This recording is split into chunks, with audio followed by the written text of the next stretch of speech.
नमस्कार। आज हम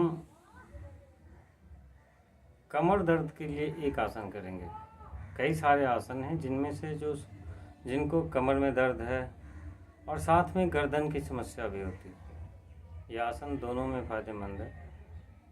तो आज से कमर दर्द के लिए स्पेशली आसनों का अभ्यास करेंगे, जिस श्रृंखला में आज पहला अभ्यास है। और यकीन मानिए कि अगर इस एक आसन का भी अभ्यास मन लगा के करें तो कमर के दर्द से आपको छुटकारा मिल सकता है। इसका नाम है मकड़ासन। ये पेट के बल लेट के करते हैं।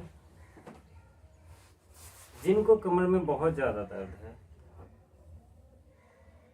उनको पेट के बल लेट कर पैर इस तरह से एक साथ मिला लेंगे।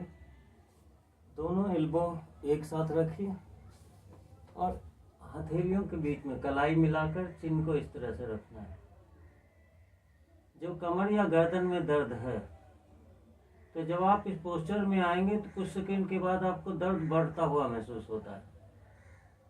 तो जितनी देर में दर्द होने लगे आप आराम से हाथ इस तरह से कीजिए और सिर नीचे लाके थोड़ा रेस्ट करिए।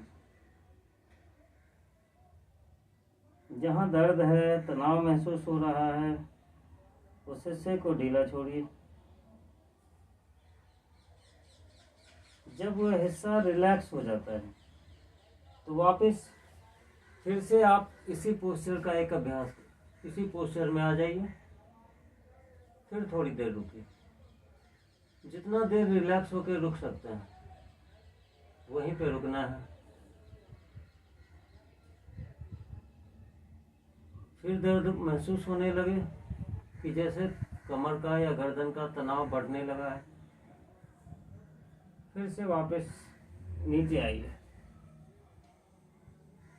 इस तरह से नीचे आने के बाद उस हिस्से को पूरा रिलैक्स कीजिए।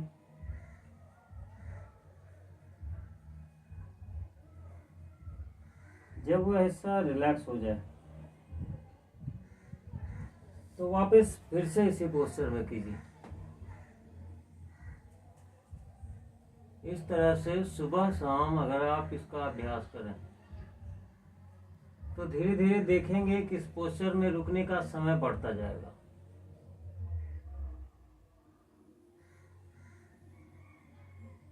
और धीरे धीरे इसको बढ़ा के 10 से 15 मिनट तक लाया जा सकता है।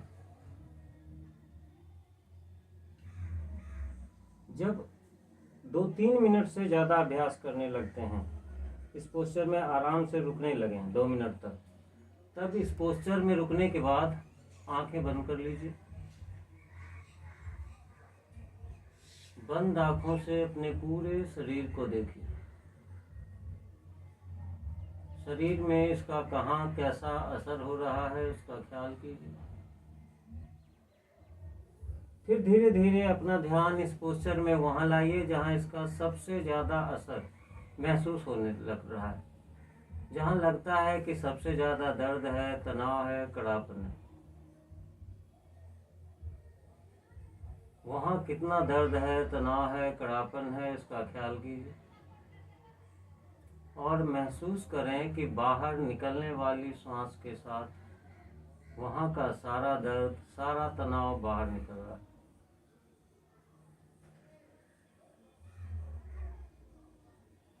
हर बाहर निकलने वाली सांस के साथ वहाँ के दर्द और तनाव को बाहर निकलता हुआ महसूस कीजिए।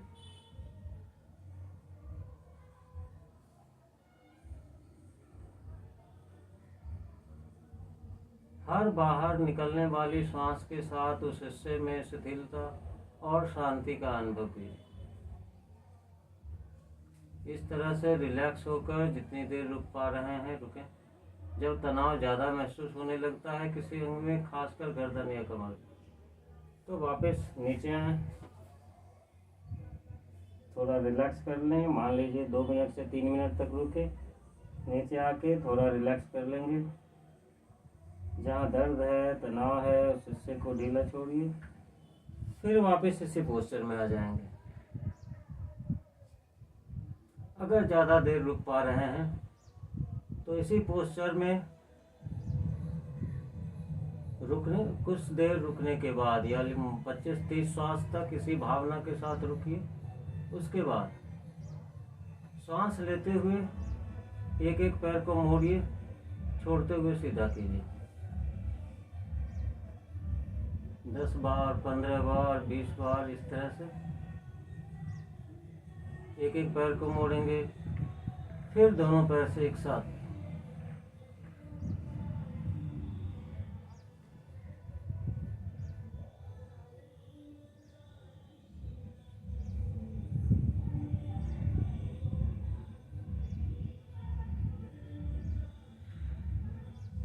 एक एक पैर से अगर 20 बार किया है तो दोनों पैरों से भी 20 बार कर लेंगे।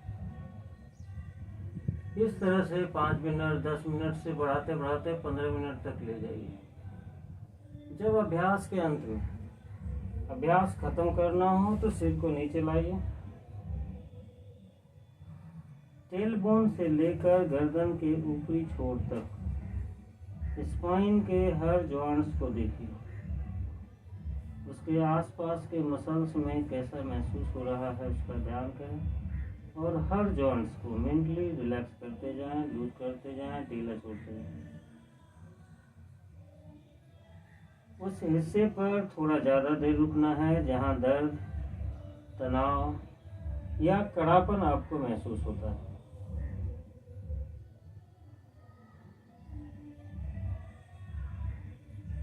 जब इसको आप रिलैक्स कर लें, स्पाइन के हर जॉइंट्स को बिल्कुल रिलैक्स करेंगे, लूज कर देंगे, तब आप अभ्यास से बाहर आ सकते हैं, अपने काम में गिर सकते हैं। इसी का एक वेरिएशन है कि जिसको इस तरह से रखने में परेशानी हो रही है, हाथ को इस तरह से रख के इस तरह से भी आप रुक सकते हैं। कोरोना में आपने देखा होगा कि जिनका ऑक्सीजन लेवल कम हो जाता है उनके लिए डॉक्टर ने एक पोस्चर बताया था। वो इसी तरह का पोस्चर है। इसी में पैर के नीचे तकिया लगाते हैं और छाती के नीचे लगाते हैं ताकि पेट फ्री हो और एब्डोमिनल ब्रीदिंग अच्छे से हो। तो अगर इस पोस्चर में आप आ जाएं तो पेट के ऊपर से आपका दबाव दूर हो जाता है और एब्डोमिनल ब्रीदिंग अच्छे से होती है, जिससे ऑक्सीजन लेवल भी सही रहता है। तो आप इसका ये वेरिएशन भी कर सकते हैं।